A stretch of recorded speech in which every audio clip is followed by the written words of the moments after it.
Hey, salut à tous, c'est Adam Bros et bienvenue dans cette nouvelle vidéo du fameux concept qui n'a toujours pas de nom, où je fais une petite analyse d'un sujet, d'une question que j'avais envie de traiter à propos de la pop culture. Et juste avant de commencer, je tiens à m'excuser si ma voix est pas top et si j'ai l'air un peu fatigué, c'est parce que j'ai été malade ces 3-4 derniers jours. Aussi, je tenais à vous prévenir qu'en raison de la situation actuelle, il y aura des lives qui vont apparaître au moins une fois par semaine, donc mettez la cloche, c'est super important. Et enfin, si vous ne savez pas quoi faire de vos journées, n'hésitez pas à regarder des anciennes vidéos. Je pense que la plupart d'entre vous n'ont même pas vu 25% de la chaîne. Et n'hésitez pas à aller regarder ou même écouter sur Spotify, Deezer, SoundCloud ou même Apple Podcast, le podcast qu'on a sorti avec mon frère qui parle de cinéma. Voilà, la parenthèse est terminée, on peut commencer la vidéo. La dernière fois sur l'onglet communauté, je vous ai demandé quel sujet vous aimeriez que je traite, et même sur les réseaux sociaux, c'est une question que je pose pas mal. Et il y a un sujet qui est revenu assez souvent, c'est pourquoi les séries Netflix sont toutes les mêmes. Et c'est pas le titre de cette vidéo car c'est une question qui va nous servir à nous poser une plus grande question sur qu'est-ce qu'on aime, est-ce que Netflix réussit à influencer nos goûts, etc.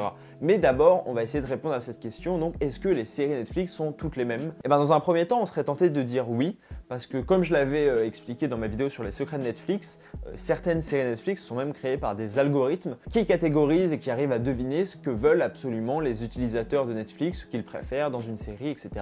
C'est comme ça que par exemple House of Cards a été créé. Et donc de ce point de vue-là, on peut se dire puisque la plupart des séries émergent d'un algorithme, on peut se dire que toutes les séries Netflix sont les mêmes. Mais je pense que c'est faux. En fait, même quand on regarde le planning des séries qui sortent chaque mois sur Netflix, on se rend compte qu'il y a une grande diversité. Mais en réalité, c'est vraiment une impression qu'on a que toutes les séries Netflix sont les mêmes, parce que Netflix, justement, est très bon au niveau de la communication et arrive à nous recommander uniquement des choses qu'on aime déjà, qu'ils savent qu'on aime déjà et qui du coup se ressemblent un peu. C'est par exemple assez frappant avec leur dernière série I'm Not Okay With This, qui donc ressemblait énormément par exemple à The End of the Fucking World et donc qui avait l'air d'une teen série cliché en mode Stranger Things, Riverdale, etc. Un peu toujours le même style et donc beaucoup de gens se sont plaints en disant vous faites toujours les mêmes séries. Mais en fait on se rend pas compte, mais à côté il y a tout un autre pour Netflix qui fait des séries qui n'ont rien à voir, du style d'Altered Carbone ou encore de Dracula il n'y a pas longtemps, même si perso j'ai pas du tout aimé. Mais en fait il y a plein de styles différents, c'est juste que puisque même notre page d'accueil Netflix est gérée par un algorithme, on a toujours les mêmes propositions et les mêmes styles de séries. Et c'est un truc dont j'avais déjà parlé, il me semble, dans ma vidéo sur la fin de YouTube. Je trouve que ça nous enferme un peu dans une espèce de bulle où on voit que du contenu à la fois qui nous ressemble, qui nous plaît, mais qui du coup nous bride un peu dans notre curiosité et dans notre ouverture sur le monde, alors qu'on pourrait croire le contraire. Et en même temps, du point de vue de Netflix, c'est assez logique de nous proposer que des séries qui pourraient potentiellement nous plaire. Parce qu'en réalité, demain je vous propose d'aller voir le prochain film Marvel. Mais qu'il soit bon ou pas, ça on n'en sait rien. Et on n'a aucun retour critique, on n'en sait rien. Ou alors un drame suédois qui se passe à la campagne, 90% d'entre vous, au moins je pense, iront voir le film Marvel. Parce que c'est quelque chose qu'ils connaissent, parce qu'ils savent que ils ont déjà aimé un film Marvel, parce que voilà c'est à la mode, etc.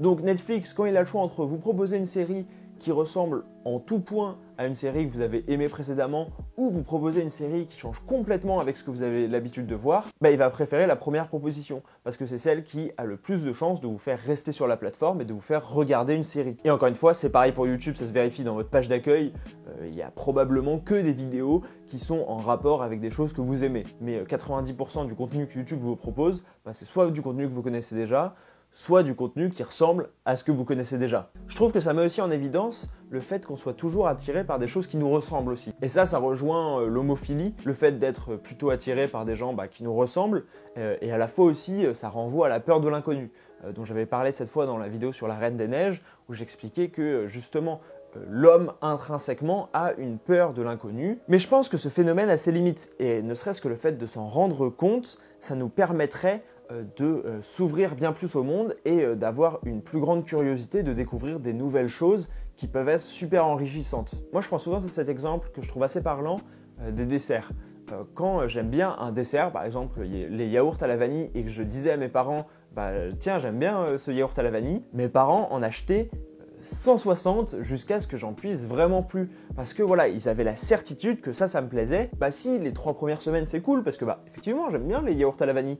Mais il y a un moment où les yaourts à la vanille, je vais en avoir marre au bout de 3 semaines. Et c'est un peu la même chose avec Netflix. Puisqu'on continue à regarder toujours les mêmes séries qui se ressemblent, Netflix se dit c'est toujours ça qui les intéresse.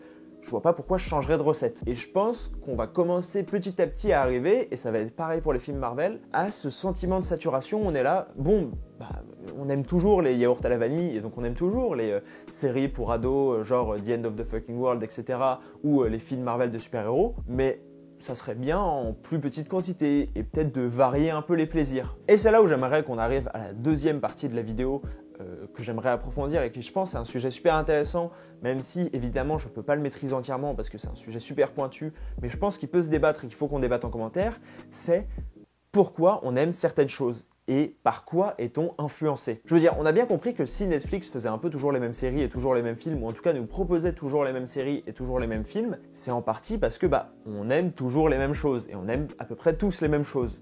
Mais comment ça se fait? D'où ça vient? Pourquoi on aime telle série et telle série? Il y a un chercheur qui s'appelle Tom Vanderbilt qui s'est penché dessus et qui a écrit un livre qui est très intéressant à ce sujet. Et il a remarqué qu'on était évidemment énormément influencé par notre entourage et par notre cercle social dans ce qu'on aime et ce qu'on n'aime pas. Ou en tout cas de ce qu'on dit qu'on aime et qu'on n'aime pas. Il prend l'exemple des watchlists, donc des films qu'on dit regarder plus tard, et qui en fait sont souvent remplis et ne sont jamais regardés pour la plupart. Netflix en a d'ailleurs même fait des tweets dessus pour rigoler en disant bon c'est le moment de regarder les films dans ta watchlist. Et moi aussi dans ma watchlist j'ai des films qui sont là depuis 3 ans et que j'ai pas regardé et que je regarderai peut-être jamais. Et très souvent ces films-là, ce sont les films les plus pointus. Parce que si un film est super populaire, tout le monde se met à en parler, etc., on a beaucoup plus de chances d'aller le regarder. Mais au-delà de ça, je pense qu'il y a une sorte de pression sociale sur qu'est-ce qu'on aime, qu'est-ce qu'on n'aime pas. Et avec les réseaux sociaux, en plus, ça devient de plus en plus compliqué, je trouve, parce qu'on est obligé d'avoir un avis tranché, précis sur une série, qui doit en plus tenir en très peu de caractères, et ce qui laisse peu de place à la nuance. Et je trouve que, à cause de ça, on n'a plus vraiment le temps de se demander, pourquoi j'aime bien cette série, pourquoi j'aime bien ce film, et donc, indirectement, pourquoi je la regarde? Et je pense qu'on regarde beaucoup de séries, de films, qu'on consomme beaucoup de contenu, juste parce que un algorithme nous l'a mis en avant, parce que autour de nous, tout le monde le regarde, et que on a l'impression que pour être à la page, il faut le regarder. Il m'est arrivé pas mal de fois de regarder des séries que je trouvais sans grand intérêt, en me disant oui mais si tout le monde regarde je vais regarder aussi, alors qu'en fait il y a plein d'autres séries qui n'attendent que d'être vues, beaucoup plus susceptibles de me plaire et sont de bien meilleure qualité, mais que je ne vais pas regarder tout simplement parce que personne n'en parle vraiment, que si je vais regarder, je vais être le seul à la regarder, donc finalement je pourrais en parler avec personne. C'est-à-dire clairement je pense que on est humain, donc nos goûts ne sont pas objectifs. C'est-à-dire que quand on regarde un film, en réalité on n'aime pas un film parce que il est beau esthétiquement, les acteurs jouent bien, etc. Ça entre en compte, mais c'est pas la seule raison.